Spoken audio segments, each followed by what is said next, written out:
Hello, everybody. Welcome to episode number IOTA, episode 11 of Barstool Bitcoin. Say hello to the boys. We got Trader Weil Rajab. What's up, boys? We got producer Kraser on the line. Ladies and gentlemen, welcome to the show. And we got an amazing show for you all today. We have Nick Schupak on, who is the co-founder of Fanchain and Sportscasters. They had some amazing partnerships, and we interviewed him. So we're going to segue to that in just a minute. Before we get to that, let's get a little bit into Bitcoin, the news. I mean, Bitcoin is sitting right now at 64.40 on Coinbase. So I think that's below where it was last week. Yeah, I took the loss on that, to be honest. The whole cryptocurrency market took a huge hit. We did $1,200 in one day. A lot of people are saying because Goldman Sachs rolled back the service that they were offering. I think a custody office. I'm screwing that up. So that's a lot of speculation. Also on talks, I think you brought up that wallet last time you were talking about, Dan, with 111,000 Bitcoins. People are saying that's starting to move again and dump. So $1,200 one day, that's what fucking cryptocurrency is. We had 4 billion pour out of the total market cap in less than an hour last night. So Kraser, where were we at with the picks last week? So, boys, last week we had Weil, who was on the over, and we had Dan, who was on the under. So Dan takes the W from last week. Mm-hmm. And so since Dan took the W, we're going to let him have first say on where he thinks it's going to go next week. Dan, hit us up. What do you got? Well, we're sitting at 6,400. There's pretty strong support right under it. So this is a tough one for me because I do think we're going to rebound, and then I think that we're going to see a lower low here somewhere in the 5K range before we find the bottom, potentially even lower. So with the fact that we're doing a 1-week pick in mind, I'm going to take the over 6,400. I'm going to say we're going to be right around even though, probably in the 6,600 to 6,700 range, possibly 7K. With that in mind, that Bitcoin will more than likely hit new lows or around like 5K sometime next month. All right, Dan. So that's not too bad. So you think a little bit of an up and then possibly a down, but we'll put you on the up for next week. Yep. Hey, well, time to redeem yourself here. Let's see what you got. I'm confident in you. Thank you. This is a rare one. I'm gonna go with the down. It's my first time doing this, so I'm feeling it because when we're usually this close to support, we kind of we're like stagnant around here. We kind of like drag on it. You know what I mean? Mm-hmm. So I feel like I'm super bullish. Like hopefully we break out of this, but I can see us drag around the trend line like 6,000, 61, and kind of like just kind of like swim on it or something. I'm trying to find a good word. Drag our feet right around the 6K range. Exactly. And when we've dropped under 5K, we've been there less than 50 hours, I think. So when we're 58, 56, it's not there for long. So I'd be surprised if we did make a new low. Touching fives though wouldn't surprise me, like high fives. So I am gonna go with the low. All right. Well, so I'll have you down for the low, Dan for the high. Can't wait to see who's right next week, boys. Yeah, we'll see. This battle. There was a lot of stuff that kind of influenced this huge drop in crypto, mainly the Goldman Sachs news. They plan to open a trading desk, and they postponed or canceled the plans to do that. But with that said, there was like a $73 million short last night right before the drop that opened up with leverage. And, I wouldn't put it past Goldman to be doing something like that. Yeah, they definitely got those funds. And that's what they've done in the past. They they're corrupt as hell, and they take advantage of markets. So I didn't know there was that huge of a short. That's crazy. Wonder how much money they did. Or I wonder how much of a leverage they put on too, because like times 10, times 50, whatever they did, that's a lot of fucking cash. $1,200 in a day. Yeah, I mean That's that's a crazy. 9-figure short, right? Yeah, yeah. Wow. That's a bonus for somebody. A couple bonuses for some people. Yeah, we'll see though. I mean, they came out and said that they're not going to fully reject crypto trading. There was sources from Business Insider that said that they were going to focus more on the custody product for crypto, which would allow it to hold cryptocurrency on behalf of large clients and track its price. And I mean, security is such a big issue in crypto. There's been so many new people trying to figure out custodianship and holding crypto assets, digital assets in a safe way. The Winklevoss twins, who are constantly in the news for different patents, and they got rejected on an ETF, then they got an ETN passed. They just filed a new patent for securely storing digital assets, and it was revealed on Tuesday of this week. So we'll see what happens. The exact verbiage was systems and methods for storing digital math-based assets using a secure portal. And the way they do it is they actually take the private keys and they create a plurality of private key segments, so it's a lot harder to access. But I'm not sure on the exact specifics of that. But they did name Bitcoin, Ether, Ripple, and Litecoin in the patent itself.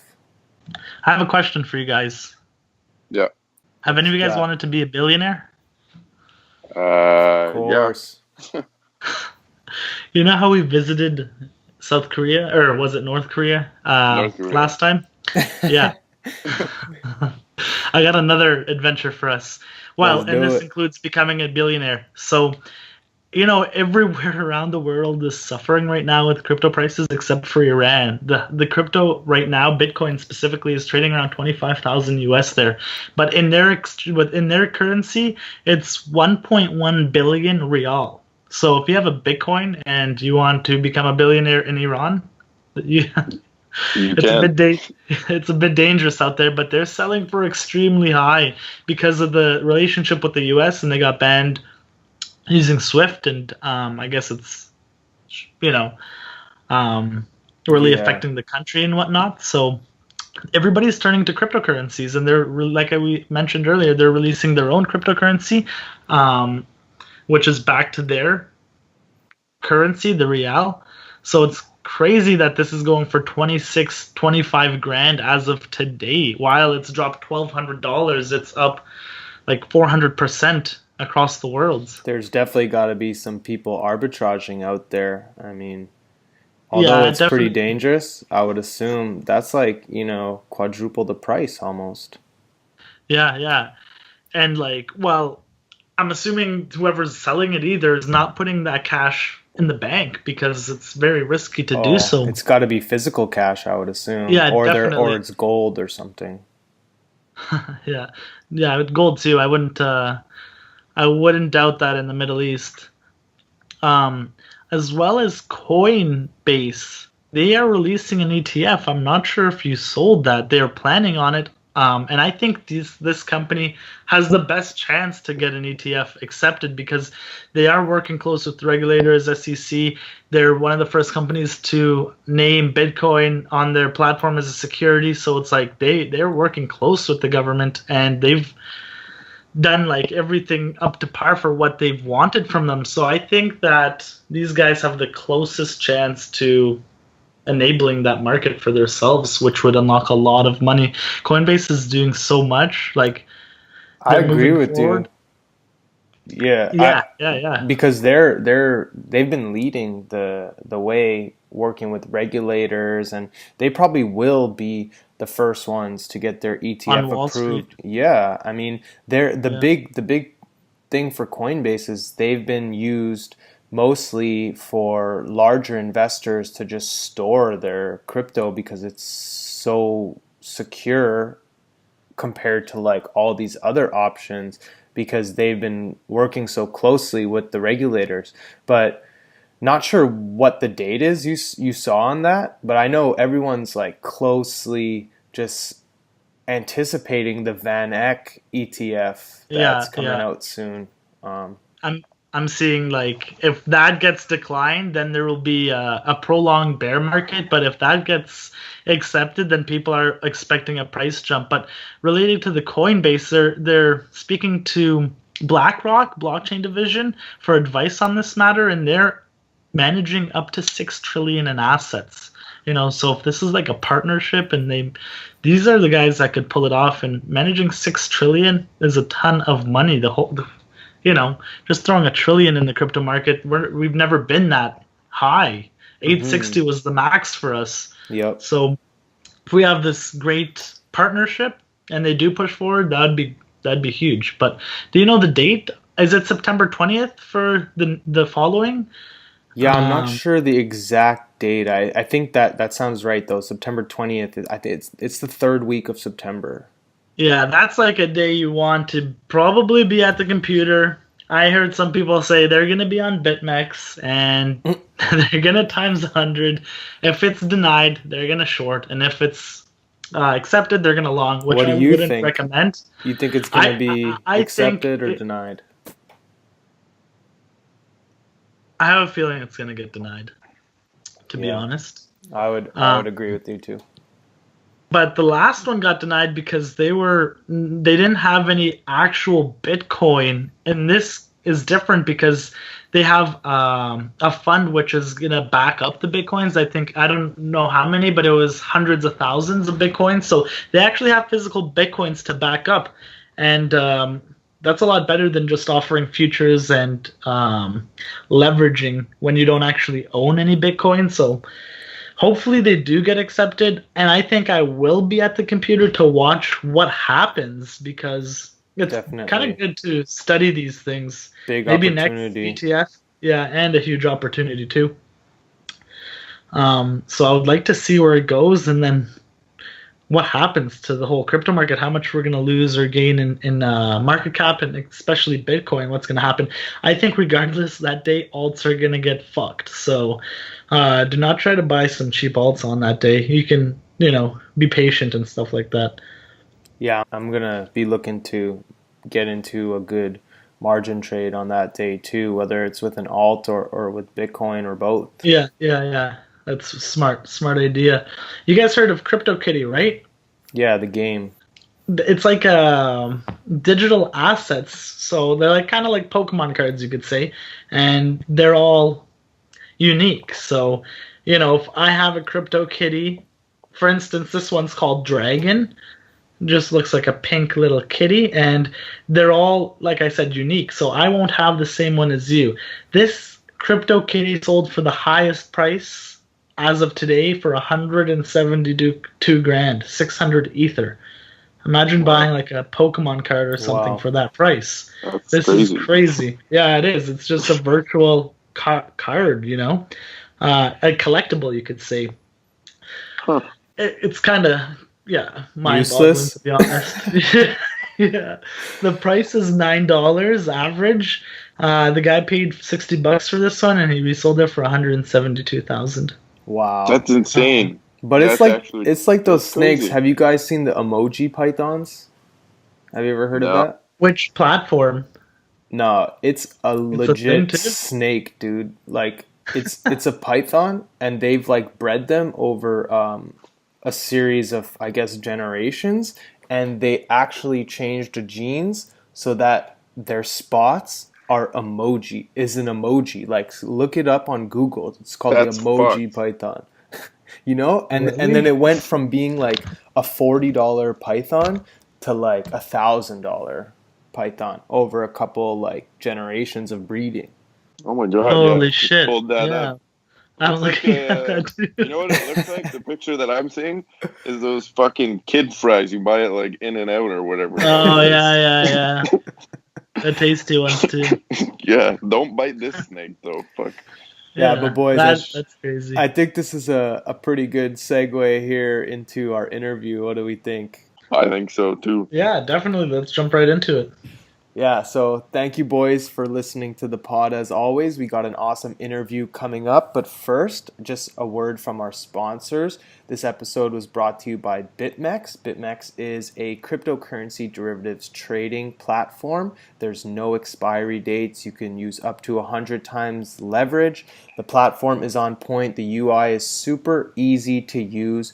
Go to the show notes right now and click on the BitMEX link to create your account. It's the most advanced trading platform and sign up takes less than 30 seconds. So hop in the show notes section, and without further ado, here is our interview with Fanchain and Sportscasr co-founder Nick Schupak.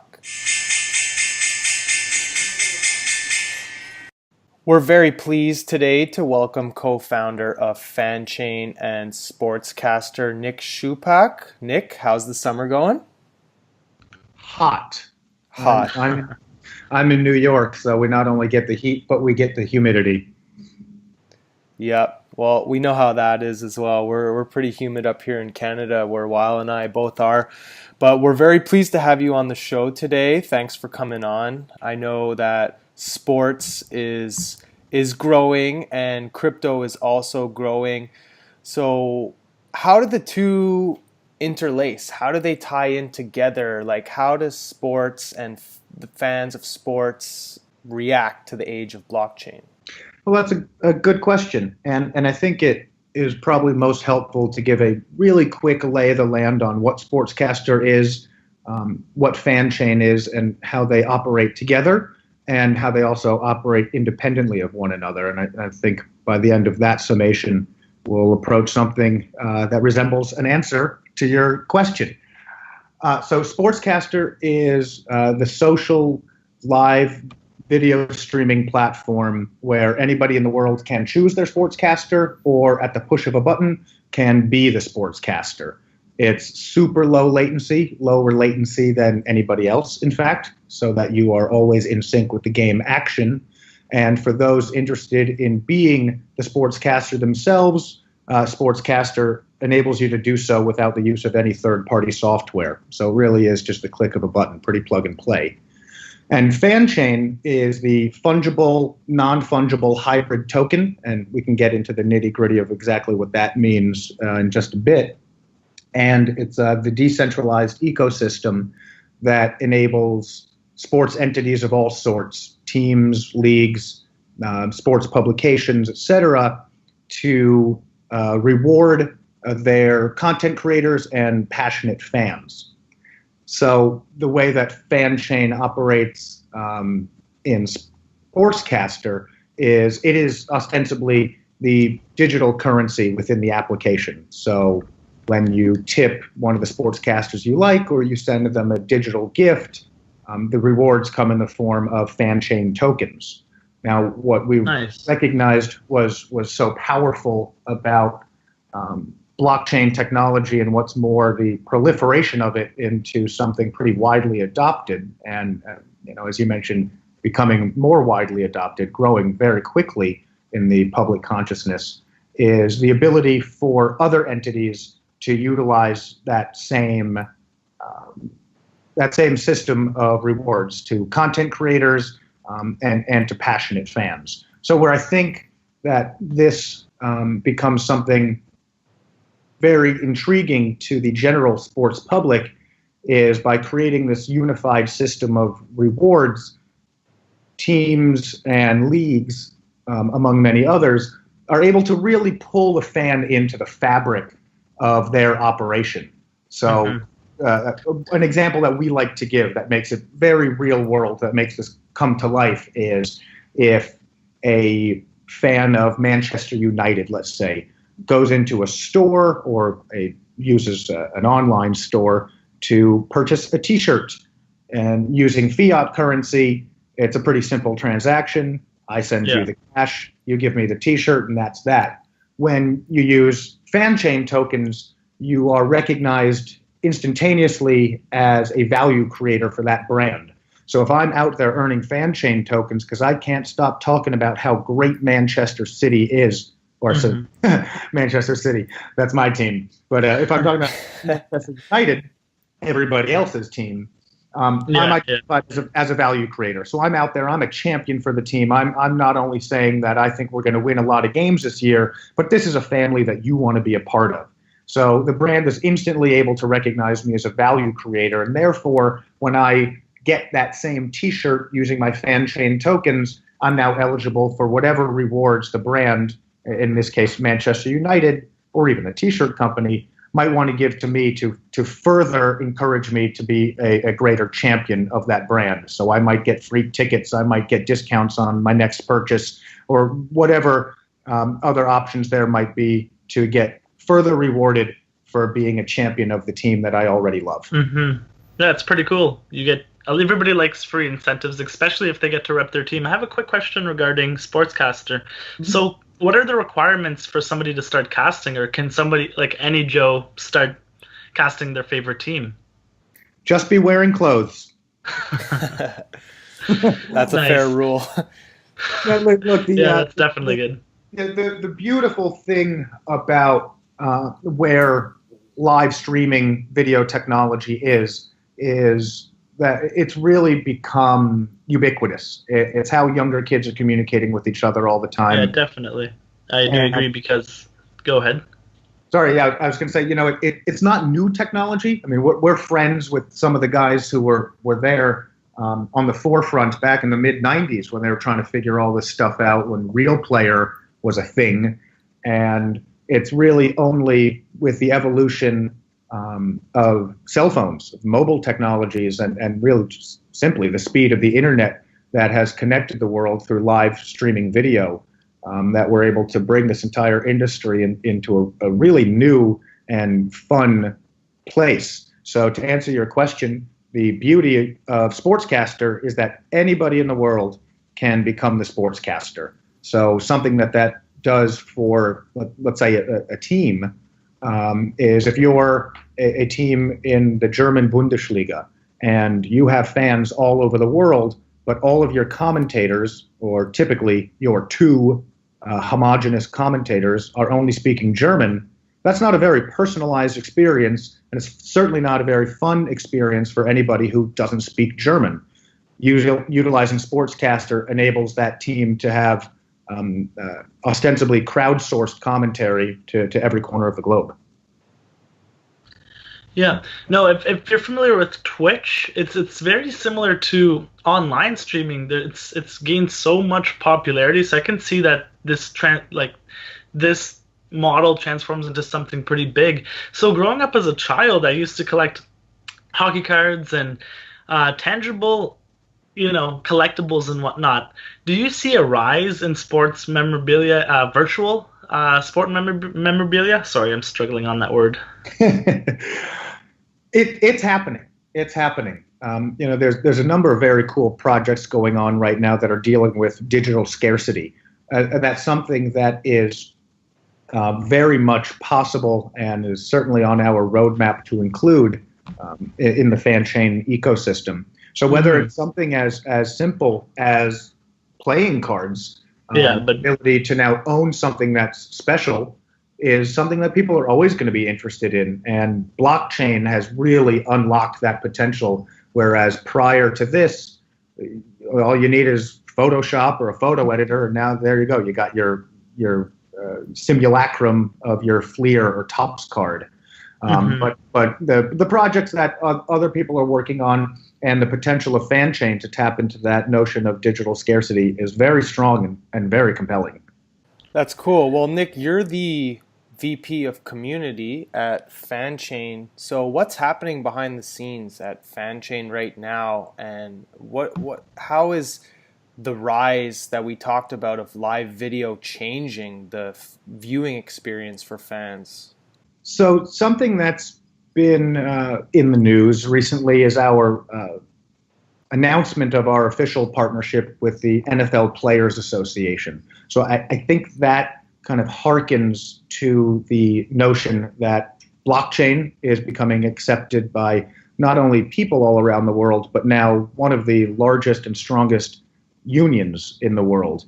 So I think that there's an identification on that's coming from both real people, individuals like you and me who are interested in cryptocurrency and the power of blockchain, but also from large organizations all around the world that recognize that something very special is happening here, something very unique and powerful.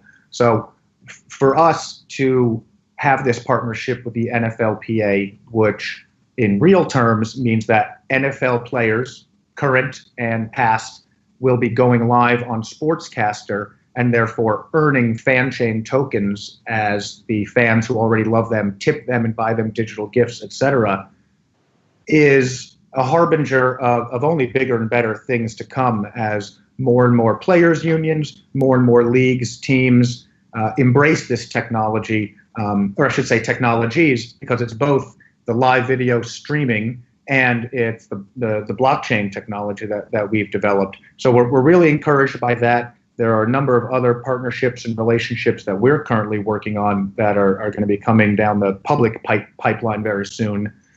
So I think that the world is very quickly coming around to the fact that there's a lot to gain from blockchain and, of course, from the proliferance of live video streaming. I got another one. So how are these athletes responding to this and adopting to the new technology, that be it live video, social media, or crypto? I've seen a lot of athletes promote these crypto coins. So have you gotten to speak to any athletes yourself regarding Sportscastr, them going live and, have you spoken to any of the athletes? I at times have to pinch myself and try not to be a fanboy around many of these athletes that I've been talking to. And what that means is that I, as a guy in my mid-30s, I'm communicating with athletes who are either my age or even older, and they're into this. They love this idea. This is bold new territory for them. And an interesting thing about a number of the athletes I've spoken to, some of whom are later in their careers, and some of whom have already retired, is something that gets negated often in the discussion about a professional athlete is the fact that their career ends long before most other people's career ends. Yeah, definitely. So they're eager to find something else to latch onto, and the fact that Sportscastr and Fanchain are creating this fabric where new people from all walks of life and all corners of the globe can come together and be part of the global sports experience, I suppose you could call it. Yeah, is really exciting for them, and they've taken to it. And when you talk about current athletes, I mean, some of these athletes are 20 years old. I mean, they're kids. So their ability to comprehend what we're doing at Sportscastr is really there's very little learning curve with them. Instantly they understand what we're doing, and instantly they see the potential in it, not only for themselves and their ability to grow their own voice and expand their brand, but their ability to become part of something new and vibrant, and fans all over the world going live together in a fun and rewarding environment. Have you guys thought of an ambassador for Fanchain? Maybe like a huge athlete or something like that? Well, we have on our, as part of our team, several pretty prominent athletes and people involved in the sports world, one of whom is David Stern, the Commissioner Emeritus of the NBA. So pretty big. In his 70s, who was one of the first champions of what we were building. So I think it really speaks to his intelligence and his savvy to know that very quickly the world has already moved to a world that is comfortable with live video streaming. And in fact, when you look at someone like my 14-year-old nephew, they're live video streaming all day long. So that's not something that's coming into its own. It's something that's already here.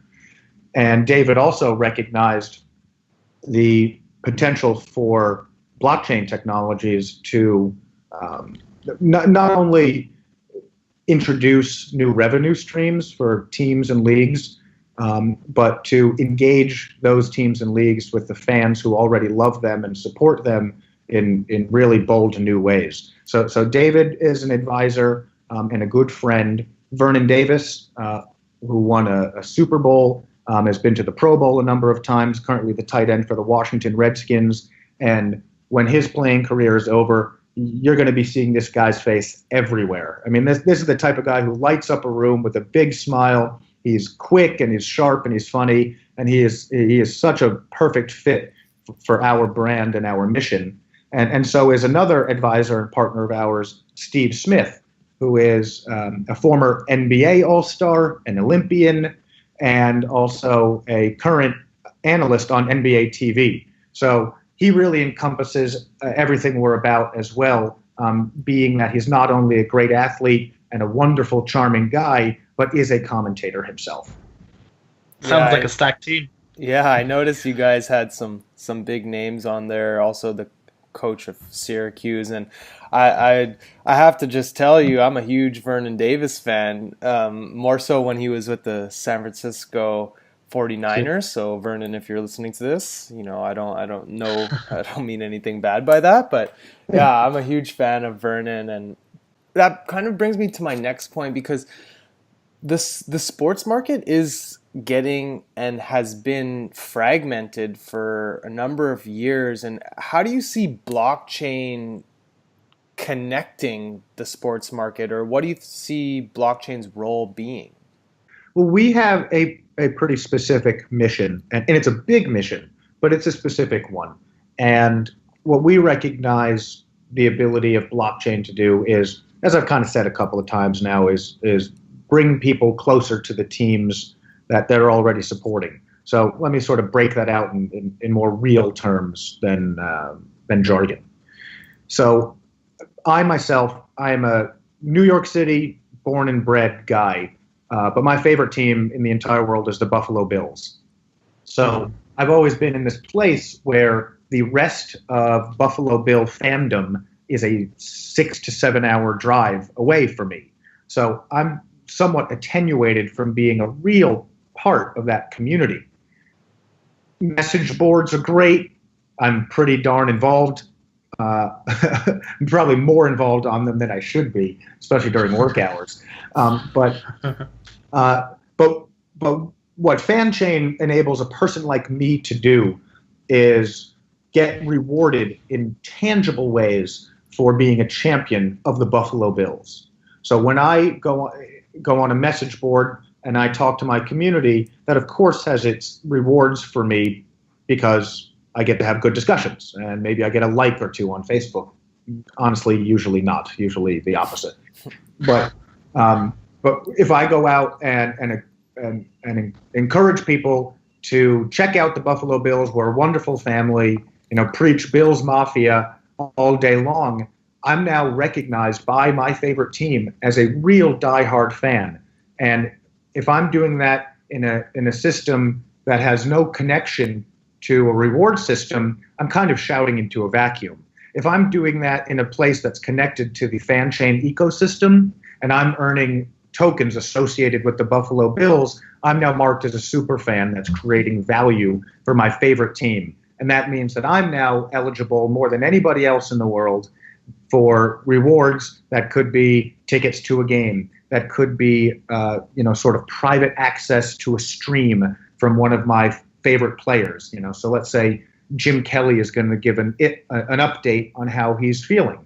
For anyone who isn't a diehard Buffalo Bills fan, our greatest all-time quarterback has been battling cancer for the past several years, and this it's been public to all of the Bills fans and by the media. But let's say Jim wanted to create a special closed circle event because he's going to not only give an update on his own recovery, but he's going to push the fact that he's supporting a local charity in Buffalo that helps kids dealing with cancer-related issues of their own. I, as a Bills fan, would absolutely love to be part of that. And when I'm using platforms that are integrated into the Fanchain ecosystem, I'm immediately identified as one of those people that must be behind that curtain involved in that special broadcast. No, it sounds very, very interesting. And, a lot of these kids and adults grow up and they very idolize these athletes. And if you get the chance to be in something special, like a VIP group or a super fan, people would die for that. They would pay up the ass for something like that. But they can do it for free just by showing, the team how much they can support and love them. So it is very cool. I see on the website that you guys can use fan tokens when they obviously come out for pay-per-view. So do you guys have a partnership with pay-per-view? Is this confirmed, or are you guys still in the works with that? Oh, so the way we're using the term pay-per-view is kind of like I just mentioned. So there's all sorts of limited access or exclusive content. Oh, okay. So it's not really the traditional TV pay-per-view where you click that we're used to. But it's as we've spoken to more and more teams and leagues, and as I mentioned earlier in this interview, we are in talks with many teams and leagues, athletes themselves, players associations, etc. We're all really excited about working with us, and we're excited about working with them. They have so much content. I mean, anything that the players are doing on the field, off the field, on the practice field, all of this is really meaningful stuff to fans that are passionate, or fans that are moderately passionate, or fans that just like the game. But everybody from along the spectrum is always interested in getting special access. So these entities have such great content and such a wealth of it that they'll often want to put it behind a paywall. When they do so, integrated into the Fanchain ecosystem, it becomes this sort of turnkey solution where they don't need to go find the super fans in Bangladesh. They don't need to go figure out where the hell the Manchester United community is in Buenos Aires. They know instantly by who is staking these Fanchain tokens associated with their team. So Fanchain right now the tokens haven't been distributed. Is that right? That's correct, yes. So what's the timeline on that? Like, what are you guys working towards right now? So we've recently announced and entered into a relationship with Cryptos, that's operated by Coin, which is a major crypto exchange based out of Singapore, and they've been operating a private offering to limited members of their community, of their platform.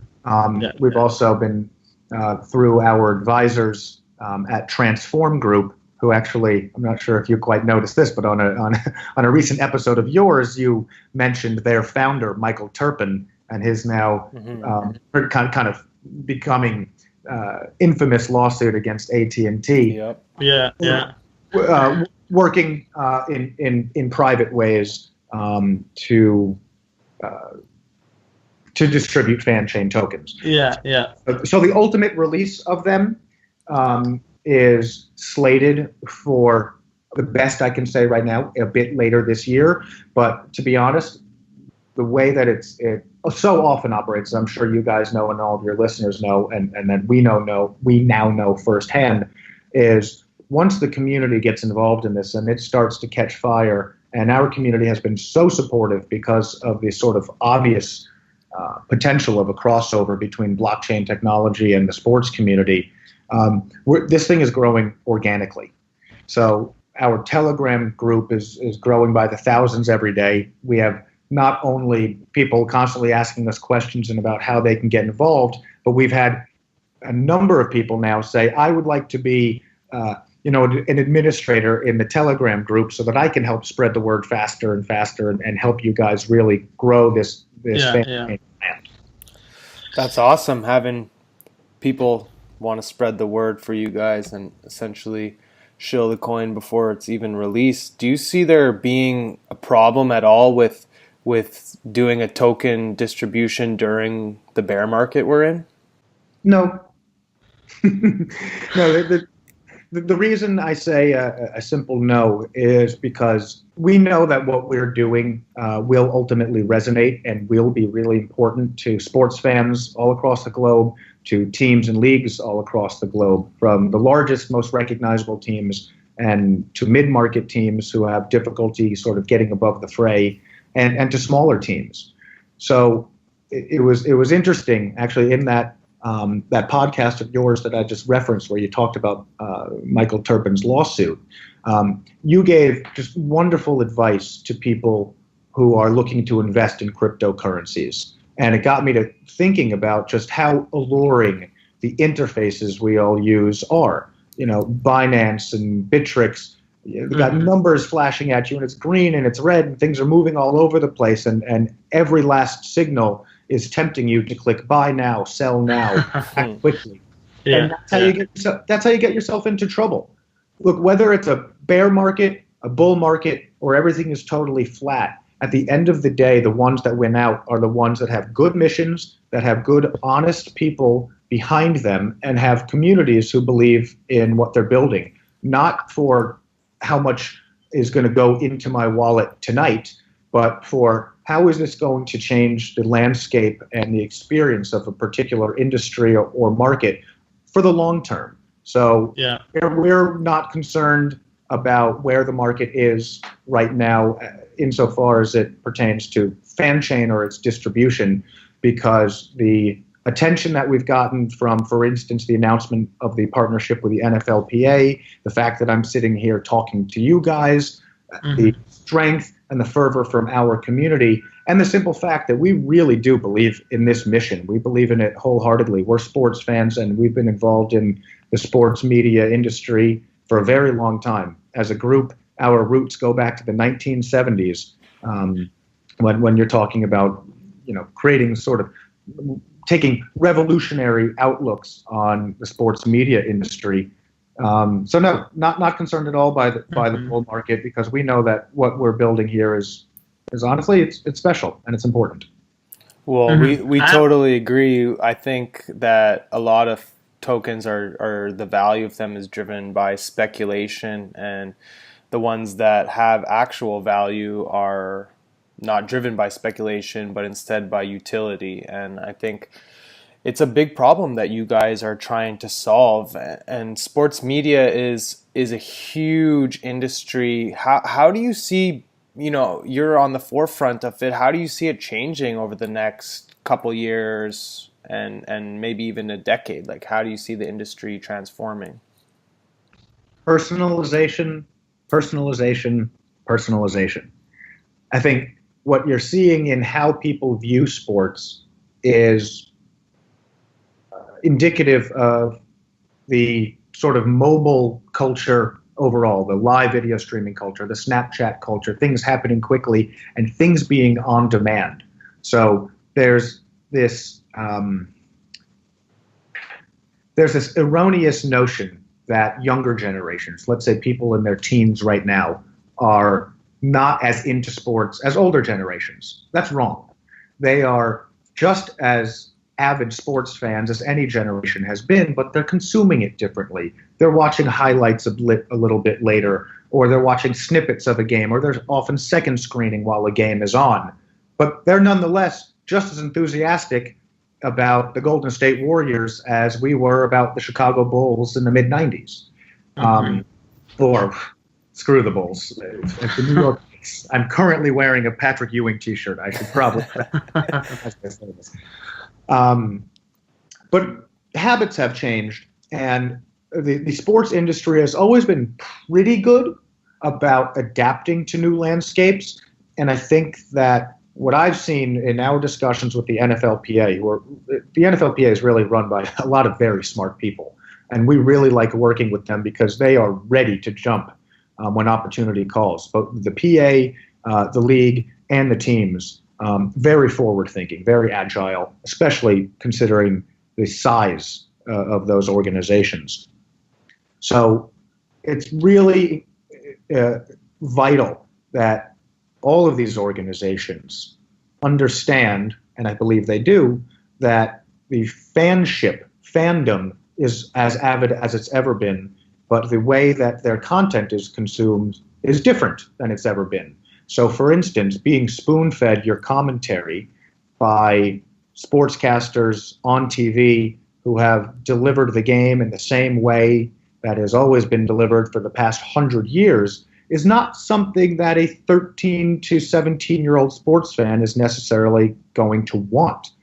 What those kids want is the ability to, for instance, jump from one broadcaster to the next because they have shorter attention spans and they want to jump into new live chat rooms. Sportscaster gives them the ability to do that. There's also, what's interesting is as you see TV ratings decline, and that somehow becomes a harbinger for fandom declining, even though it's really a sort of a false association, is you're seeing these sort of homogenized broadcasts becoming less and less prevalent.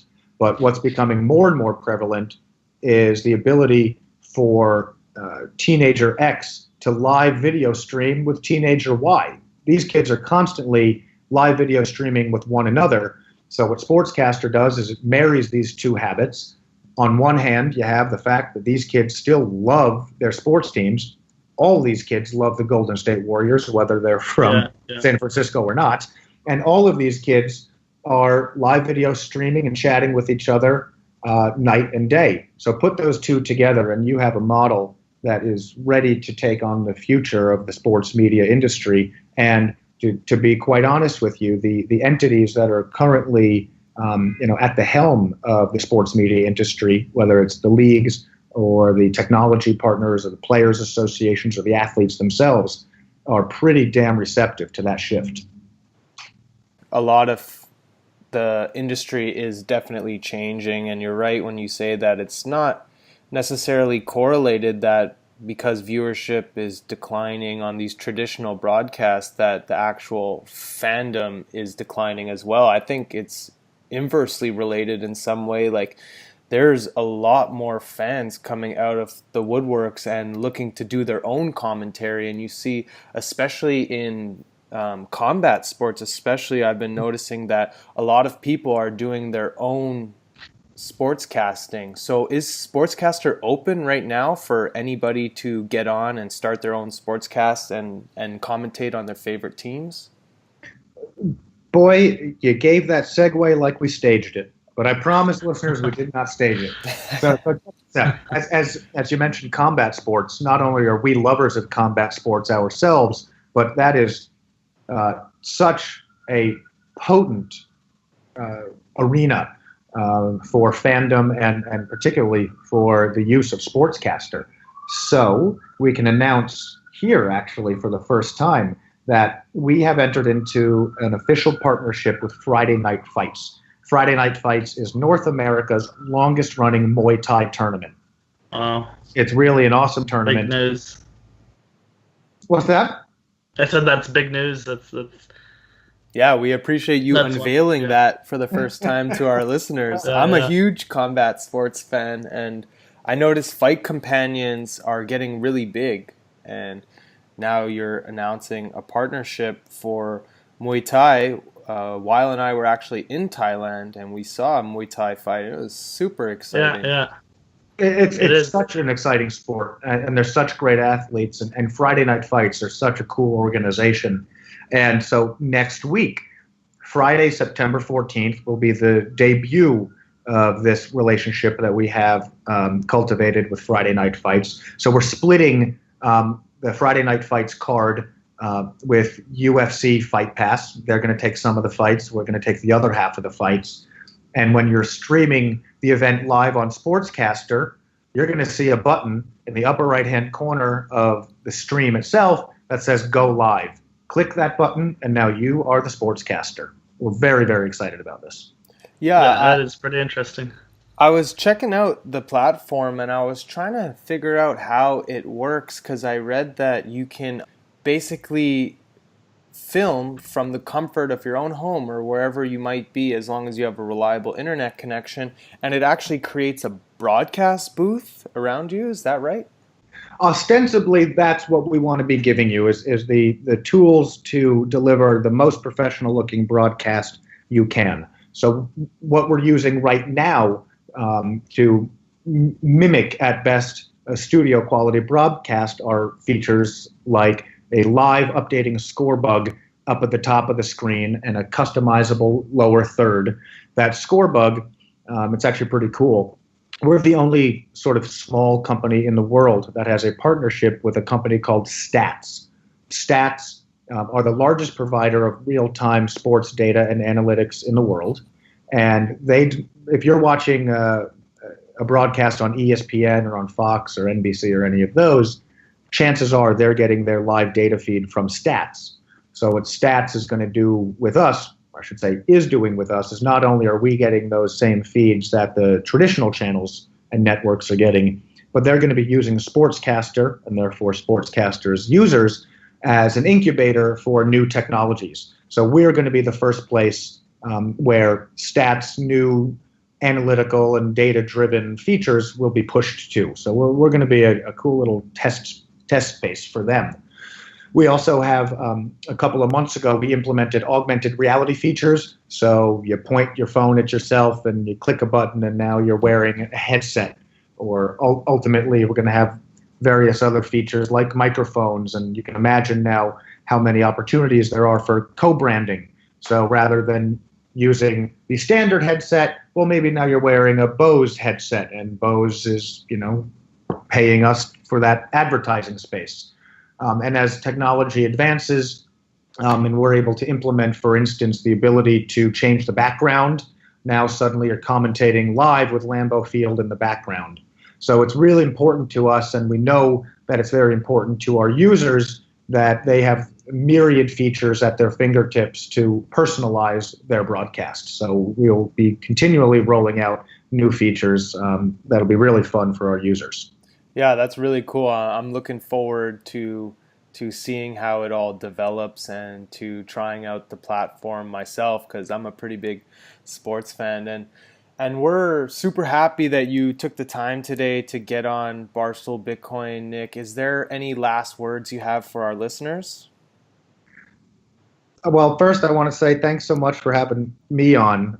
It's always interesting going on these various podcasts, and you don't know exactly which questions you're going to be getting or which angles the interviewers are going to take. So I really appreciate the approach that you guys have, and overall, I've enjoyed the process of sort of in studying up for this, listening to your podcast, because I think you've got some really great information and some wonderful insight. So I very much appreciate you having me on. And to your listeners, I would say the best thing you can do is go to sportscastr.com, check it out, have some fun. Next Friday night, if you're into Muay Thai or MMA at all, it's going to be a really, really cool event. And for those crypto freaks out there, head over to fanchain.com. We have our full roadmap there. Read the white paper. Check out all of the videos we have that give a breakdown of not only what our mission is and what we're building, but who we are. We think it's really important to be authentic and transparent, and we think we're a pretty interesting group of guys. So head on over to fanchain.com, and hey, if you're super interested in it and you want a personal touch, I'll give my email address. It's like the rappers giving their cell phone number on a track. You reach out to me at nick@sportscastr.com. Yeah, and don't forget to join the whitelist as well, since that's up. Yeah, definitely encourage you to join the whitelist at fanchain.com too as well. Thanks for pointing that out. Well, thanks again, Nick, and to our listeners, just want to remind you guys, you heard it here first, breaking news on Barstool Bitcoin. So we're going to wrap things up. Now a word from our sponsors, and thank you guys for listening to another episode of Barstool Bitcoin. See you next week.